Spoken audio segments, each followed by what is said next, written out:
जय श्री राम दर्शकों, बोली श्री लक्ष्मी नारायण भगवान की जय। श्री वृंदावन बिहारी लाल की जय। श्री बालकृष्ण भगवान की जय। श्री सीताराम भगवान की जय। श्री बालाजी महाराज की जय। आइए, आज हम कार्तिक के महीने की कृष्ण पक्ष की रमा एकादशी की व्रत कथा का श्रवण करेंगे।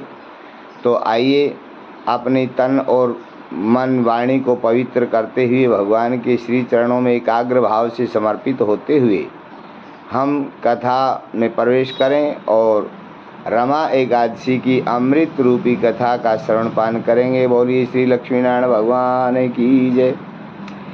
एक समय धर्मराज युधिष्ठिर कहने लगे कि हे भगवान, अब आप मुझे कार्तिक महीने के कृष्ण पक्ष की एकादशी का क्या नाम है और उसका क्या महत्व है, इसमें कौन सा फल मिलता है, सो सब मुझे विस्तार से बताइए। भगवान श्री कृष्ण कहने लगे कि हे राजेश्वर, कार्तिक महीने के कृष्ण पक्ष की एकादशी का नाम रमा है। इसके व्रत से समस्त पाप नष्ट हो जाते हैं। इसकी कथा मैं आपको विस्तार पूर्वक सुनाता हूँ, सो ध्यान पूर्वक सुने।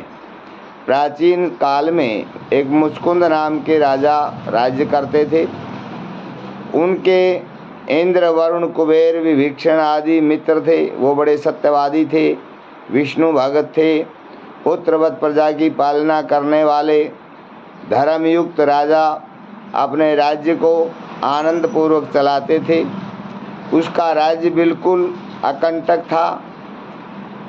उसके चंद्रभागा नाम की एक सुंदर लड़की घर में पैदा हुई। समय पाकर के वो जवान हुई। उसका विवाह राजा चंद्रसेन के पुत्र शोभन के साथ कर दिया गया। एक समय जब वो अपनी ससुराल में थी तो ये एकादशी आई। वो सोचने लगी कि एकादशी पास में आ गई है, लेकिन मेरा पति तो कमज़ोर है, इसलिए ये व्रत नहीं कर सकते। लेकिन मेरे पिता की आज्ञा है कि जो भी मेरे राज्य में जो भी जीव होगा, चाहे वो पशु पक्षी भी क्यों ना हो, सब व्रत करते हैं और उनको आदेश का पालन करना पड़ेगा। जब दशमी आई तो राज्य में ढिंढोरा पिटा दिया गया।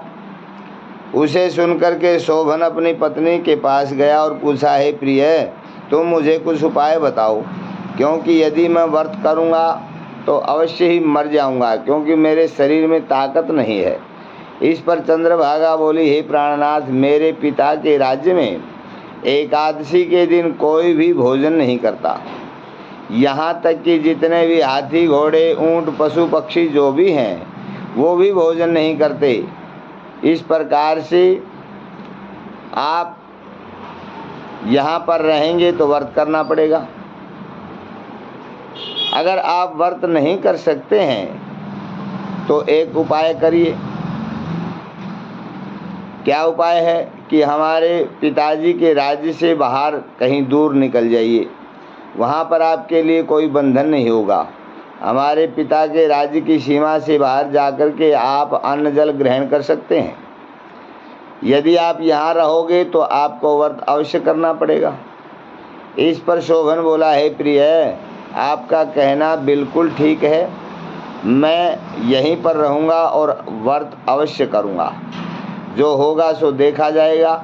मेरे भाग्य में जो लिखा है वो तो होकर के रहेगा। इस प्रकार से ऐसा विचार करके उसने एकादशी को व्रत किया और वो भूखा रहा। प्यास से अंततः पीड़ी होने के कारण बड़ा दुखी हुआ। भूख प्यास सताने लगी। अब सूर्य भगवान भी अस्त हो गए। रात्रि समय आया। अब ये रात्रि का समय जागरण का था। रात्रि में जागरण प्रारंभ हुआ। वो रात उस शोभन के लिए बड़ी दुखदायी थी, बड़ी पीड़ा देने वाली थी। दूसरे दिन प्रातः ही सूर्य उदय होने से पहले ही वो शोभन अपनी दैहिक लीला को समाप्त कर गया। इस प्रकार राजा ने उसके मृत शरीर को दफना दिया, दाह संस्कार किया। और चंद्रभागा अपने पिता की आज्ञानुसार अग्नि में सती नहीं हुई और पिता के घर रह करके भगवान का भजन करने लगी। इस प्रकार रमा एकादशी व्रत के प्रभाव से शोभन को मंदराचल पर्वत पर धन धान्य से युक्त तथा शत्रुओं से रहित एक उत्तम देवनगर की प्राप्ति हुई। उसकी अटारियाँ रत्नों से सुशोभित तथा स्वर्ण के खंभे उसमें लगे हुए थे। उस स्थान पर अनेकों स्फटिक की मणियाँ खंभों पर शोभा दे रही थी। वहाँ स्वर्ण तथा मणियों के सिंहासन पर सुंदर वस्त्र तथा आभूषणों से युक्त एक पुरुष बैठा था और गंधर्व तथा अप्सराएं उसकी स्तुति कर रहे थे। उस समय राजा शोभन दूसरा इंद्र सा प्रतीत होता था। इस प्रकार से एक समय मुचकुंद महाराज नगर में रहने वाला मुचकुंद की नगरी में रहने वाला एक ब्राह्मण जिसका नाम है सोम, वो सोम शर्मा नाम का ब्राह्मण तीर्थ यात्रा के लिए निकला। उसने घूमते घूमते देखा, उस ब्राह्मण ने उसको अपने राजा का जमाई जान करके उसके पास गए। राजा शोभन ब्राह्मण को देख करके आसन से उठ खड़ा हुआ और अपने ससुर तथा अपनी पत्नी चंद्रभागा की कुशलता पूछने लगा। सोम शर्मा ब्राह्मण ने कहा, हे राजन, हमारे राजा तो कुशल पूर्वक हैं तथा आपकी रानी चंद्रभागा भी कुशल पूर्वक से है, लेकिन आप बताइए कि आप यहाँ कैसे आए और किस प्रकार से रहने लगे, ये धन संपत्ति आपको कहाँ से मिली। इस प्रकार से मुझे ये बड़ा आश्चर्य हो रहा है कि ऐसा विचित्र और सुंदर नगर जिसको न तो मैंने कभी सुना और न ही कभी देखा, आज मैं पहली बार ऐसा सुंदर नगर देख रहा हूँ। आपको ये किस प्रकार प्राप्त हुआ, ये सारा वृतांत मुझे बताएं। राजा शोभन कहने लगा, हे ब्राह्मण देवता, ये सब कार्तिक महीने की रमा एकादशी के व्रत का प्रभाव है। इसी से मुझे ये अनुपम नगर प्राप्त हुआ है। लेकिन ये नगर, ये धन दौलत, ये सब अस्थायी है, स्थिर नहीं है। इस प्रकार ब्राह्मण बोला, हे राजन, ये अस्थायी क्यों है, ये स्थिर क्यों नहीं, इसका भी तो कोई कारण होगा, ये मुझे बताइए। मैं आपके कहे अनुसार आपका कोई न कोई उपाय करूँगा, आप इसमें किंचित मात्र भी झूठ न समझें।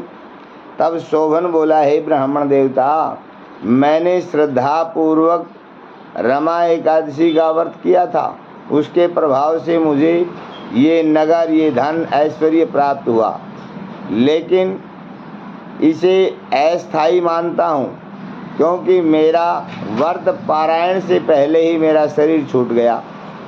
यदि तुम इस वृतांत को राजा मुचकुंद की पुत्री चंद्रभागा से कहोगे तो वो अपने व्रत के प्रभाव से इस राज्य को, इस धन संपत्ति को स्थिर बना सकती है।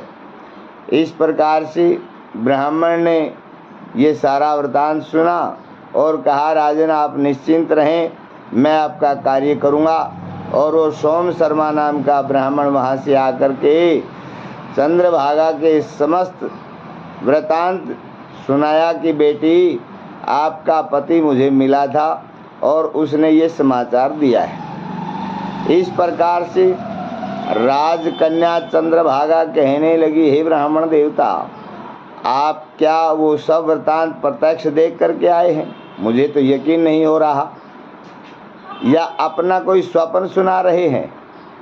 इस पर ब्राह्मण देवता बोले, हे पुत्री, मैंने तेरे पति शोभन को तथा उसके नगर को प्रत्यक्ष देखा है।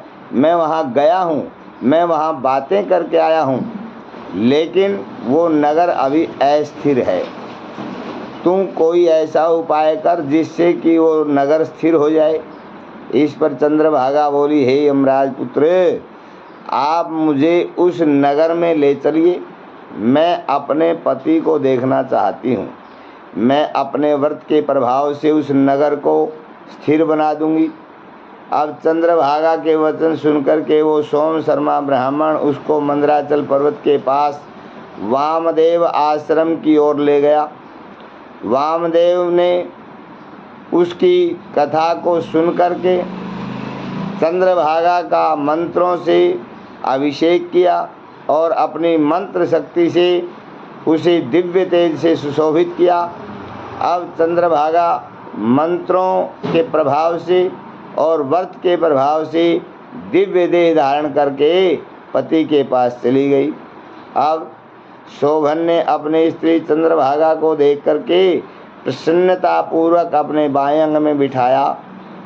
इस प्रकार से भगवान कहते हैं कि हे धर्मराज युधिष्ठिर, उस समय चंद्रभागा बोली कि हे प्राणनाथ, अब आप मेरे पुण्य को सुनिए।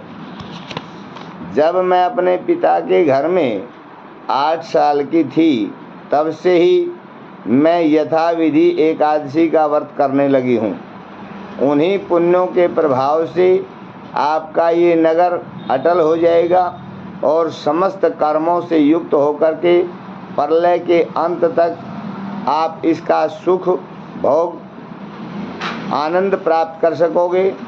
इस प्रकार से चंद्रभागा ने दिव्य रूप धारण करके तथा दिव्य आभूषणों और वस्त्रों से सुसज्जित होकर के अपने किए हुए एकादशी के व्रत के फल को संकल्प करके उनके निमित्त छोड़ दिया और शोभन के पास वो धन संपत्ति, वो ऐश्वर्य और वो सभी आनंद स्थिरता पूर्वक स्वर्ग में प्राप्त हुए और दोनों पति पत्नी उसी आनंद के साथ, उसी सुख के साथ आनंद से जो है वहाँ रहने लगे और अपना जीवन यापन करने लगे।